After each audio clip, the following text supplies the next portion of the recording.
कोणती प्रॉपर्टी घेताना तुमचं नाव तिथे लागलंच पाहिजे, बरोबर, लागलंच पाहिजे. खूप विचित्र प्रॉब्लेमला फेस करा. तुम्ही माझ्याकडे बसाल ना, मी तुम्हाला 100 केस स्टडी सांगेन. असे प्रॉब्लेम, एखादी प्रॉपर्टी घेताना 2 महिने डिले झाला तरी चालेल, सासरवाले सासू सासरे नाराज झाले तरी चालतील, कारण संसार तुमच्या दोघांचा, बरोबर.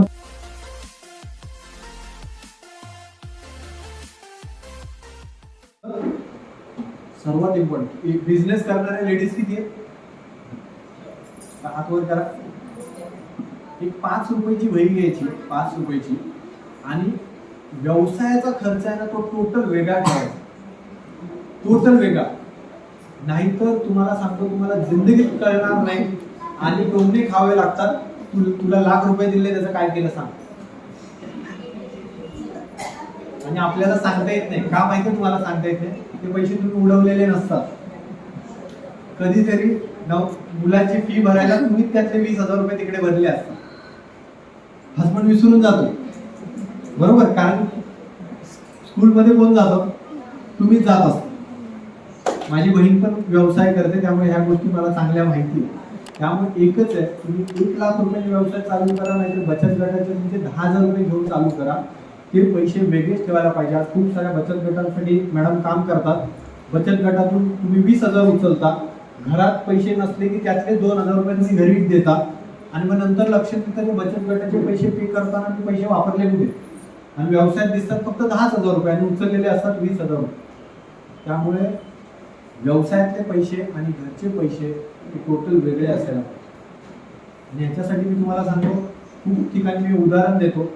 शेट्टी लोक कोणत्या व्यवसायात पुढे, शेट्टी लोक हॉटेल व्यवसायामध्ये. वाशीला माझा एक मित्र आहे, आम्ही MBA ला एकत्र होतो, त्याचे 3 हॉटेल आहेत. आणि मला आधीपासून MBA फायनान्स झाल्यामुळे पैशाबद्दल जरा जास्त क्युरियोसिटी, हे कसं होतं ते कसं होतं. आणि मी त्याला विचारलं की तुमचा समाज पैसे हँडल करण्यामध्ये खूप पुढे आहे, तर मला सांगशील का. आणि एक दिवशी आम्ही त्याच्या हॉटेलला आम्ही अभ्यासासाठी भेटायचो, कारण AC हॉटेल जे असायचं, म्हणजे वरचा जो हे असायचं ते दुपारनंतर चालू व्हायचं, मग तिथे आम्ही बसवतो. एक दिवशी त्यांनी आम्हाला त्याचा गल्ला दाखवला. जस्ट तुम्ही कधी बघितलं असेल तर शेट्टी लोकांचं, उडपी लोकांचं जर तुम्ही काउंटर बघितलं तर 2 मिनिटात कळतं शेट्टी लोकांचा आहे. देवारा एक मोठा असतो त्यांचा, आणि काउंटर आहे ते त्यांनी बनवून घेतलेले असतात. तर त्या काउंटरमध्ये त्यांनी मला दाखवलं की 3 कप्पे होते, 3 कप, 1 2 3. कसं तुम्हाला सांगतो, सिंपल उदाहरण आहे तुम्हाला. हॉटेलचा खर्च 3 लाख रुपये महिन्याला, ओके.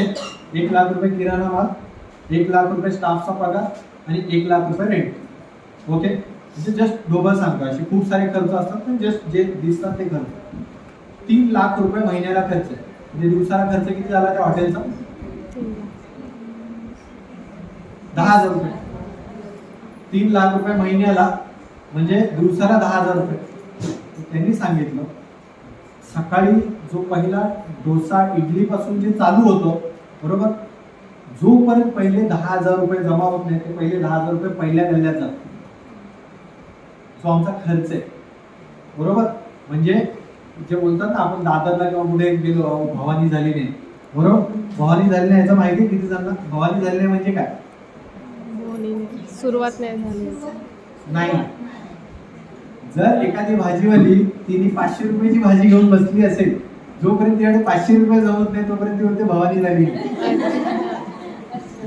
ओके. म्हणून बघा, ह्या गोष्टी समजून घेणं गरजेचं. तर ते पहिले 10,000 रुपये जोपर्यंत सकाळपासून ते पहिले तिथे जमा होते. त्यानंतर दुसरा जो गल्ला आहे, हे शेट्टी लोक यांच्या बिशी पण खूप चालू असतात, बरोबर. सेकंड जो गल्ला आहे, तो जो महिन्याचा खर्च 3 लाख रुपये आहे, तर 20% ते रिझर्व्ह मध्ये टाक.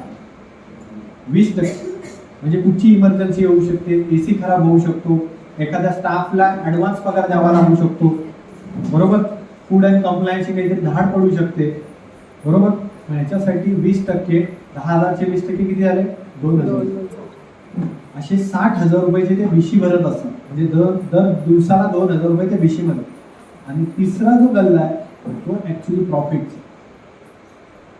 आज हॉटेल चालवणाऱ्या किंवा काय असतील ना, खूप वेळा प्रॉब्लेम काय होतो, तुम्हाला जो किराणा माल दिला जातो तो 30 दिवसात क्रेडिटवर दिला जातो, बरोबर. म्हणजे आज तुम्ही त्याचा डोसा बनवला, तुम्हाला आज बिल मिळत आहे, पैसे मिळत आहे, पण ते डोश्याचं जे पीठ जे तुम्हाला कोणी देतोय त्याला तुम्हाला 30 दिवसानंतर द्यायची.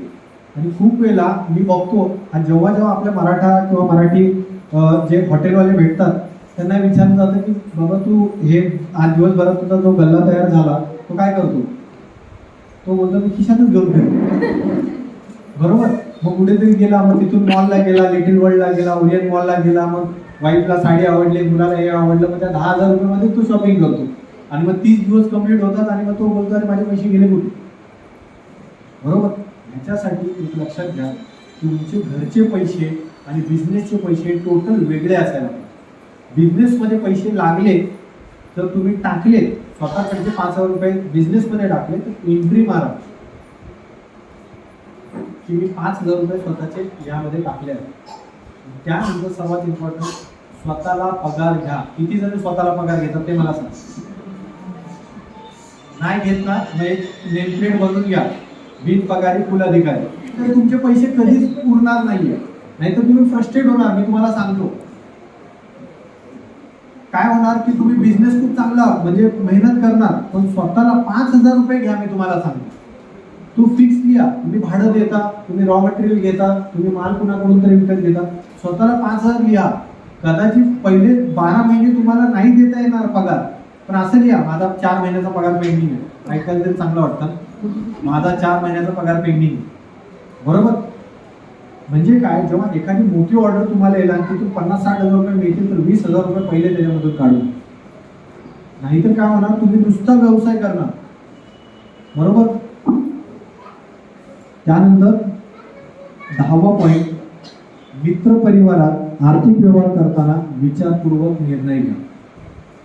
खूप वेळेला असं होतं, जर समजा पाटील मॅडम आहे किंवा पाटोळे मॅडम आहे, मस्त आपण एकत्र काम करतोय वगैरे वगैरे, आणि मला गरज पडते, बरोबर. आणि मी बोललो मॅडम जरा मला 20,000 रुपयाची गरज आहे. त्यांना पण वाटलं अरे तुला महेश चव्हाण भला माणूस आहे, त्यांनी दिले. उद्या जर मी यांना रिटर्नच दिले नाही तर. खूप वेळेला आपली जवळची मैत्रीण असते, तिच्या बिझनेसमध्ये काहीतरी प्रॉब्लेम येतो आणि मग ती पैसे मागते, आपल्याला नाही पण बोलता येते. खूप वेळेला उद्योजकांचा हाच प्रॉब्लेम येतो की कधीतरी आपल्याला गरज लागेल म्हणून आपण त्यांनाही मदत करू, मदत केलीच पाहिजे. पण ते व्यवहार त्यांच्या फॅमिलीला माहिती आहे की नाही ते पहिलं बघा. आज मी गेले 14 वर्ष, तुम्ही बोलाल पैशाच्या बाबतीत तर मी 14 वर्ष अशा असंख्य केस स्टडी आहेत. चांगले मित्र आम्ही बघितलेले आहेत, पण पैशाच्या व्यवहारामुळे गैरसमज निर्माण झाले, बरोबर. म्हणजे त्यांनी त्याला दिले. आणि खूप वेळा आपण मित्र परिवारांकडून जेव्हा पैसे घेतो तेव्हा फॅमिलीला सांगत नाही. अगेन इथे पण मी गुजराती समाजाकडून शिकलोय, जेव्हा त्यांच्यामध्ये व्यवहार होतात तेव्हा ते एकमेकाच्या घरी जातात, फॅमिलीला माहिती असतं. म्हणजे जर समजा महेश चव्हाणनी शिवाजी देशमुख सरांकडून 10,000 रुपये घेतले तर त्यांच्या वाईफला पण माहिती आहे की त्यांनी मला 10,000 रुपये दिले, आणि माझ्या वाईफला पण माहिती आहे की आपल्या नवऱ्याने कुणाकडून तरी 10,000 रुपये घेतले. माझ्या भावाची केस स्टडी सांगतो. ॲट एज ऑफ 37 चुलत भाऊ, त्याला अटॅक आला. त्याचं कर्नाटकमध्ये ज्वेलर्स होतं, हुबळीमध्ये, आणि गावी आला होता, घरी प्रोग्राम होता, आणि तिथेच त्याला मॅसिव्ह 2 व्हीलरवर बसलेला आहे असंच गप्पा गोष्टी करताना तिथे त्याला अटॅक आला. आणि नंतर त्याचं कार्य वगैरे झालं, आणि एक दिवशी अशीच एक 5-6 लोक घरी आली आणि बोलली की हा जिथे व्यवसाय करत होता हुबळीमध्ये, तर यांनी आमच्याकडून 12 लाख रुपये घेतले. आता जस्ट इमॅजिन करा, आपला मराठी समाज आहे तो स्वाभिमानवाला आहे, बरोबर. असे घरी आल्यानंतर आपलं काय की बाबा समाजामध्ये नाचक्की होत, बरोबर. आता ते घेतले, आणि आमचा भाऊ अशा पद्धतीचा होता की तो कुणाकडून 10 रुपये जरी घेतले ना तर त्याला चेंज पडणार नाही, तो रात्री आणून देईल. पण आम्हाला म्हणजे क्वेश्चन मार्क आहे की खरं त्यांनी 12 लाख रुपये घेतले होते की नव्हते, आणि 6 लाख रुपये शेवटी त्यांना द्यावे लागले.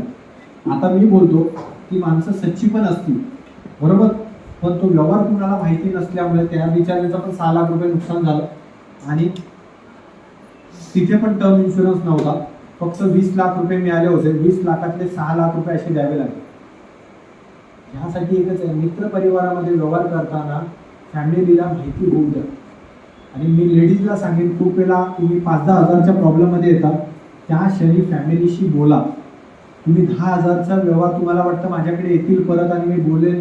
काय होतं, आज कधी नाही ते मी बोलतो महिला सक्षमीकरण की आपल्याला एक चांगला प्लॅटफॉर्म मिळालाय, तुम्ही चांगल्या एरामध्ये आहात की इथे आता एखादी लेडीज बोलली की मला व्यवसाय करायचा आहे, एवढा विरोध होत नाही जेवढा 10 वर्षापूर्वी होता. पण एखादी तुमची चूक आणि मग आयुष्यभर नावं ठेवली जातात. अरे तुला लाख रुपये दिले तेव्हा तू काय केलं, बरोबर. त्यासाठी विश्वासात घेतलं तर कुठची गोष्ट प्रॉब्लेम नाही, त्या क्षणी प्रॉब्लेम होऊ शकतो.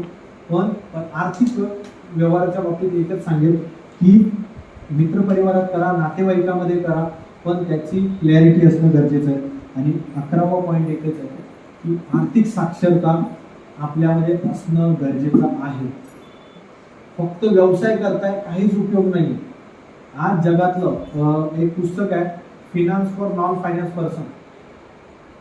Finance for non finance person म्हणजे ज्या लोकांना फायनान्स कळत नाही त्यांच्यासाठी फायनान्स म्हणून पुस्तक आहे. अनिल लांबा सर म्हणून पुण्यामध्ये त्यांनी लिहिलेलं पुस्तक आहे. त्यांनी 2000 बिझनेसचा स्टडी करून लिहिलेलं पुस्तक आहे. आणि त्या 2000 बिझनेसचा त्यांनी स्टडी केला होता 1998 ते 2008 पर्यंत. आणि त्या 2000 बिझनेस जे बंद पडले होते आणि त्याचा जेव्हा त्यांनी ॲनालिसिस केले आहे बिझनेस का बंद पडले, तेव्हा त्यातले 78% बिझनेस पैशाचं मॅनेजमेंट प्रॉपर न केल्यामुळे बंद पडले. त्यांचं प्रोडक्ट चांगलं होतं, त्यांचं सगळं चांगलं होतं, त्यांचे म्हणजे सेवा चांगली होती, पण पैशाचं मॅनेजमेंट न जमल्यामुळे हे सगळं झालं. खूप जण बोलतात मी सायन्स करून माझं शिक्षण झालं, मला काही ते पैशाचं कळत नाही. मी बोलतो तुम्ही जर एखादी वस्तू विकत असाल, जर समजा महेश चव्हाण हा मोबाईल विकतो किंवा तुम्ही मोबाईल विकताय, मोबाईल समोर तुम्ही का त्याच्याकडून गहू किंवा तांदूळ घेतात नाही ना, आपण पैसेच घेतो, बरोबर. त्यामुळे असं कधीच बोलू नका की मला पैशाचं कळत नाही. जर तुम्ही व्यवसायात, तर मी बोलेन पहिले 6 महिने पहिलं पैशाबद्दल शिका, बरोबर. आज जस्ट इमॅजिन करा, एखादा मुलगा बीकॉम होतो, एखादी मुलगी बीकॉम होते किंवा इंजिनियर होते, त्यांना पहिला पगार कितीचा असतो? 15,000 20,000. तर त्या 15,000 20,000 महिन्याला कमवायला त्यांनी किती वर्ष शिकले असतात? 10वी पर्यंत सोडून द्या, 11वी नंतर तर काहीतरी डायरेक्शनने शिकलेले असतात. 5 वर्ष तरी शिक्षण घेतलं असतं, बरोबर. म्हणजे 1,500 दिवस काम केल्यानंतर, म्हणजे अभ्यास केल्यानंतर त्यांना एक डिग्री मिळाली आणि मग त्यांना 15,000 रुपये मिळाले. म्हणजे आपल्याला काय वाटतं, आपण एखादं प्रोडक्ट घेणार, एखादं कुठचंही चालू करणार आणि पुढच्या महिन्यापासून आपल्याला 25,000 रुपये मिळतील. त्यासाठी ट्रेनिंग घेणं, पैशाचं हँडलिंग, मार्केटिंग, सेल्स हे घेणं गरजेचं आहे. आणि एकच आहे, आज आपलं महिला दिनानिमित्त आज आपण जे भेटलो होतो, तर एकच आहे, मगाशी मॅडमने विषय घेतला आरोग्याचा, बरोबर. आरोग्य म्हणजेच वेल्थ आहे, पहिलं ते तुम्हाला सांभाळणं गरजेचं आहे. आज तुम्ही घरातून बाहेर निघालात तर आम्ही बोलतो की आमच्यासारखा पुरुष घरातून बाहेर निघतो तेव्हा तो 100% बिझनेसला देतो, कारण आम्हाला संध्याकाळी भाजी कुच्ची करायची हा काय विषय नसतो, बरोबर. पण तुमच्यासाठी दोन्ही मन तुमची काम करत असतात, दोन्ही मेंदू तुमचे काम करत असतात, एक हाऊसवाईफचं मन आणि एक एंटरप्रेन्योर मन. ह्याच्यासाठी तुम्हाला मेंटली फिट राहणं गरजेचं आहे, जेवढं आरोग्याच्या बाबतीत आहे. म्हणजे आज फिजिकली पण तेवढंच आहे आणि मेंटली पण तेवढंच गरजेचं आहे. आणि त्याचबरोबर आर्थिक साक्षरता, आमचं ॲप आहे मराठी पैसा म्हणून, ते ॲप डाउनलोड करा, फ्रीमध्ये आहे. त्याच्यामध्ये फक्त आणि फक्त तुमचं सेल्स नाही आहे किंवा काही नाही आहे, ही वस्तू घ्या ती वस्तू घ्या, फक्त आर्थिक साक्षरतेसाठी आपण ते ॲप बनवलेलं आहे. त्याच्यावर खूप सारे लेख आहेत, म्हणजे वारसदार कोण असावा, परत MWP ॲक्ट बद्दल किती जणांना माहिती? MWP act, married woman property act, बरोबर. मी पण तुम्हाला लेडीजना सांगेन याच्याबद्दल जाणून घ्या, खूप सारे व्हिडिओ आहेत त्याच्यावर. म्हणजे तुमच्या जर काही ॲसेट्स असतील, बरोबर, महेश चव्हाणच्या काही ॲसेट्स आहेत आणि त्या ॲसेट्सला रोहिणी चव्हाणला नॉमिनी केलं आणि त्याच्यावर मी MWP ॲक्टनुसार रजिस्ट्रेशन केलं आणि माझ्या वाईफचं नाव टाकलं, बरोबर. उद्या माझ्यावर काही केस जरी पडली तरी त्या केसला पण हात लावू शकत. ह्याचा फायदा कोणी करून घेतला तुम्हाला सांगू, म्हणजे चांगल्या गोष्टीचा फायदा चांगला माणूस तरीच करून घेतला. तेलगी नाव किती जण ऐकलं? तेलगी कोणता स्कॅम केला होता? स्टॅम्प घोटाळा, बरोबर. किती करोडचा स्कॅम होता? 10,000 करोड, बरोबर. त्यांनी 300 करोडची प्रॉपर्टी त्याच्या वाईफच्या नावावर MWP ऍक्टने रजिस्टर केली होती, ती तुमचं गव्हर्नमेंट काढू नाही शकलं. बरोबर. मग आपल्याला तर आपली हक्काची प्रॉपर्टी, बरोबर, म्हणजे खूप ज्यांचे हसबंड व्यवसाय करतात, मी तर त्यांना सांगतो की तुमच्या प्रॉपर्टी किंवा काय एखाद्या चांगल्या मॅडम आहेत, बाबरे मॅडम आहेत, त्यांचे हसबंड आहेत, तर वकिलाला भेटा, जास्त काही खर्च येत नाही. बरोबर. MWP ऍक्ट थ्रू आपल्या प्रॉपर्टी रजिस्टर करणं गरजेचं आहे. बरोबर. आणि एकच आहे, कोणती प्रॉपर्टी घेताना तुमचं नाव तिथे लागलंच पाहिजे. बरोबर, लागलंच पाहिजे. खूप विचित्र प्रॉब्लेमला फेस करा. तुम्ही माझ्याकडे बसाल ना, मी तुम्हाला 100 केस स्टडी सांगेन असे प्रॉब्लेम. एखादी प्रॉपर्टी घेताना 2 महिने डिले झाला तरी चालेल, सासरवाले सासू सासरे नाराज झाले तरी चालतील, कारण संसार तुमच्या दोघांचा. बरोबर. ह्यासाठी एकच आहे, पैशाच्या बाबतीमध्ये थोडं सजग होणं गरजेचं आहे. तरच तुम्ही सजग नाही झालात तर तुमची मुलं कशी सजग होतील. बरोबर. तर आरोग्याचा आणि आर्थिक साक्षरतेचा. थँक्स मराठा उद्योजक सारथी टीम. आणि हा सगळा प्रोग्राम भले 40 ते 50 जरी इथे महिला असल्या, कमी संख्या जरी असली, 4 ते 5 स्टॉल, तर हा प्रोग्राम या 5 ते 6 लेडीज ज्या आहेत यांनी हे केलं आहे. मला वाटतं त्यांच्यासाठी टाळा होणं गरजेचं आहे. आणि याच्यामध्ये काहीच बघितलेलं नाही आहे. आणि थँक्स विजय डोंगरे सर आणि आशा डोंगरे मॅडम की त्यांनी हा हॉल उपलब्ध करून दिला. याच्यासाठी त्यांनी कुठचेही चार्जेस घेतलेले नाही आहेत. बरोबर. म्हणजे हा सामाजिक विषयातला आपला प्रोग्राम आहे, ज्याच्यामध्ये जे स्टॉल लावलेले, आणि नक्की स्टॉलवाल्यांना भेट द्या. आणि अगेन महिला टीम जे आहेत मराठा उद्योजक सारथी, तर नक्कीच अशाच पद्धतीचे आपण प्रोग्राम करत जाऊ. आणि वेगवेगळ्या विषयावर आपल्या समाजातील ज्या महिला आहेत की त्यांना म्हणजे आज बिझनेस करताना किंवा एक चांगली लाईफ जगताना एक काय लागतं, अशाच पद्धतीचं नॉलेज लागतं, आणि ते देण्याचा आपण प्रयत्न करूया. धन्यवाद.